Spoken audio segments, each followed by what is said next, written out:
अथाह समंदर, लेकिन उसके नीचे हो रही है हलचल। एक चीज जो पानी के अंदर पानी को चीरती हुई चली जा रही है, मानो कोई मछली है या पानी में तेजी से रेंगने वाला सांप। ये चीज कुछ ही मिनट में 100-200 किलोमीटर पानी के अंदर ही अंदर पार कर लेती है और फिर पानी में ही भड़ाम। समंदर में ऊंचा पानी का गुबार और दुश्मन का जहाज टुकड़े टुकड़े।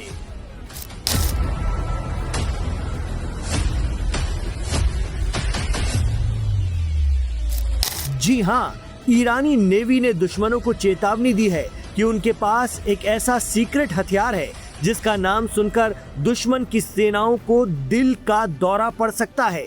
ये बयान तब आया है जब अमेरिकी प्रेसिडेंट डोनाल्ड ट्रंप ने ईरान के उस प्रस्ताव को सिरे से खारिज कर दिया जिसमें स्ट्रेट ऑफ हॉर्मुज को फिर से खोलने के बदले सैंक्शंस हटाने की बात कही गई थी। ईरानी नौसेना के कमांडर रियर एडमिरल शहराम ईरानी ने सरकारी मीडिया प्रेस टीवी से बात करते हुए कहा है कि इस्लामिक रिपब्लिक बहुत जल्द अपने दुश्मनों का सामना उस हथियार से करवाएगा जिससे वो सबसे ज्यादा डरते हैं। उन्होंने तंज करते हुए कहा कि ये हथियार उनके ठीक बगल में है और मुझे उम्मीद है कि इसे देखकर उन्हें हार्ट अटैक आ जाएगा। यानी ये माना जा सकता है कि ईरान निकाल रहा है ऐसा हथियार जो समंदर में अमेरिका के जहाजों और जंगी बेड़ों के परखचे उड़ा देगा। ईरान ने धमकी दी है कि उसके पास वो हथियार हैं जो दुश्मन की हालत खराब कर देंगे। इसके बाद इस बात की चर्चा है कि आखिर तेहरान में बैठे सैन्य कमांडर कौन सा हथियार निकालने की तैयारी कर रहे हैं। एक्सपर्ट का मानना है कि ईरान का ये नया सीक्रेट हथियार हूट सुपर टारपीडो हो सकता है जो दुश्मन के किसी भी जंगी बेड़े को पलक झपकते ही डुबो कर रख देगा। इतना ही नहीं, यह हथियार पानी के अंदर से दुश्मन के जंगी जहाजों के टुकड़े टुकड़े कर देगा। मीडिया रिपोर्ट बताती है कि ईरान की नेवी के पास इस तरह का हथियार है जिसे 40 दिनों की जंग के दौरान इस्तेमाल करने की नौबत नहीं आई। लेकिन अगर अमेरिका और इसराइल फिर हमला करने की फिराक में हैं और स्ट्रेट ऑफ हॉर्मुज में कुछ भी गड़बड़ करने की जुर्रत की तो ईरान इसे चला देगा। हॉर्मुज के सकरे समंदर में ये और सटीक काम करेगा।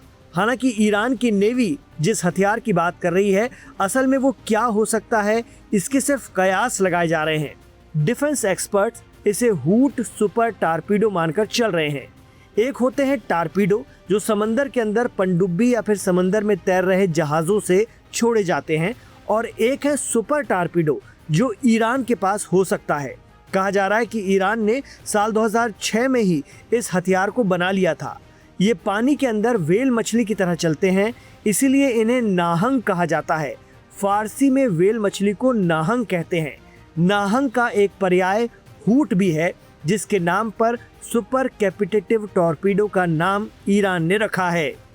कई ईरानी एक्सपर्ट का दावा है कि ये दुनिया के सबसे तेज पानी के नीचे चलने वाले हथियारों में से एक हैं। कहा तो ये भी जाता है कि रूस के बाद ईरान दुनिया का दूसरा ऐसा देश है जिसके पास सुपर कैपिटेटिव टारपीडो मौजूद हैं। ईरान का ये हूट टारपीडो 200 किलो का वॉरहेड लेकर 360 किलोमीटर पर आवर की स्पीड से पानी के अंदर चलता है और दुश्मन के जहाज उड़ा सकता है। जानकार कहते हैं कि पानी के अंदर किसी भी चीज का चलना बहुत मुश्किल होता है क्योंकि पानी की ताकत उसे रोकती है, लेकिन टारपीडो जब चलते हैं तो चारों तरफ गैस के बुलबुले बनाते हैं जो एक तरह से पानी के अंदर उनका रास्ता होता है। ये बुलबुले पानी की ताकत को कम कर देते हैं और टारपीडो की स्पीड बढ़ जाती है। इसी को सुपर कैविटेशन तकनीक कहते हैं जो रूस और ईरान के पास है। अगर अमेरिका इसकी जद में आया तो जहाज डूबेंगे, और डूबेंगे तो पूरी दुनिया में महाशक्ति की थू थू होगी। हालांकि अमेरिकी जहाज भी कम नहीं होते, इनमें भी ऐसे हमलों से बचने के लिए कई तरह के कवच लगाए जाते हैं। इनकी परत भी दोहरी तिहरी बनाई जाती है। इनमें लंबे समय तक पानी में तैरने की ताकत भी होती है, इसलिए इन्हें निशाना बनाना काफी मुश्किल होता है।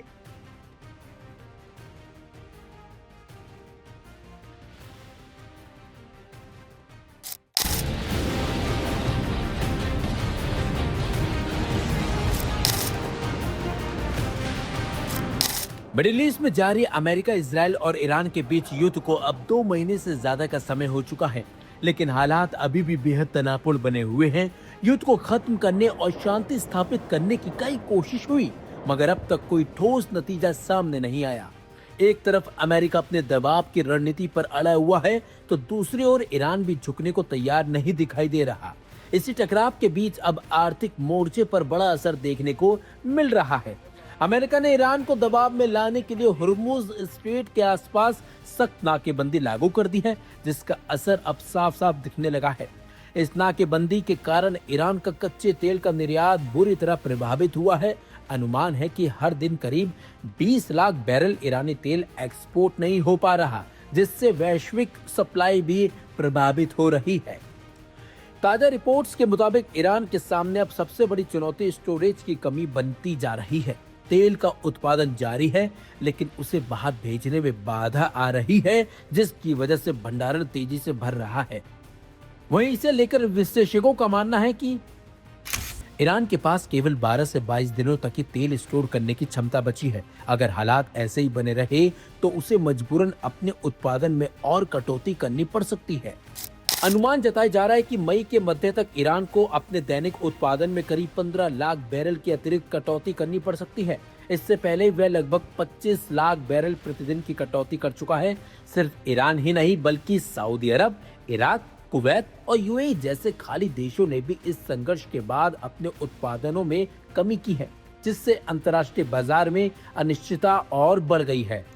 हालांकि आर्थिक दबाव बढ़ने के बावजूद ईरान अपनी कूटनीतिक रणनीति में जल्दबाजी नहीं करना चाहता। विशेषज्ञों का मानना है कि ईरान सब्र वाली कूटनीति अपनाए हुए है और वह बिना अपनी शर्तों के किसी समझौते के लिए तैयार नहीं होगा। ईरान ने हुर्मुज क्षेत्र में अपने सैन्य अभियान को रोकने का प्रस्ताव भी दिया, लेकिन अमेरिका की ओर से इस पर कोई सकारात्मक प्रतिक्रिया नहीं आई। इधर अमेरिका ने भी अपने रुख को और ज्यादा सख्त कर लिया है। रिपोर्ट्स के मुताबिक अमेरिकी नेतृत्व ने हुर्मुज क्षेत्र में लंबी अवधि की नौसैनिक नाकेबंदी की तैयारी के निर्देश दिए। अप्रैल से ही ईरानी तेल निर्यात में भारी गिरावट आई भी है, जहां मार्च में ईरान प्रतिदिन करीब 18.5 लाख बैरल तेल निर्यात कर रहा था। वहीं अब वह घटकर लगभग 5.67 लाख बैरल रह गया है। फिलहाल नाकेबंदी का सीधा असर ईरान की आय पर तुरंत नहीं दिखेगा, लेकिन विशेषज्ञों का मानना है कि अगले 3 से 4 महीनों में इसका असर साफ दिखाई देने लगेगा।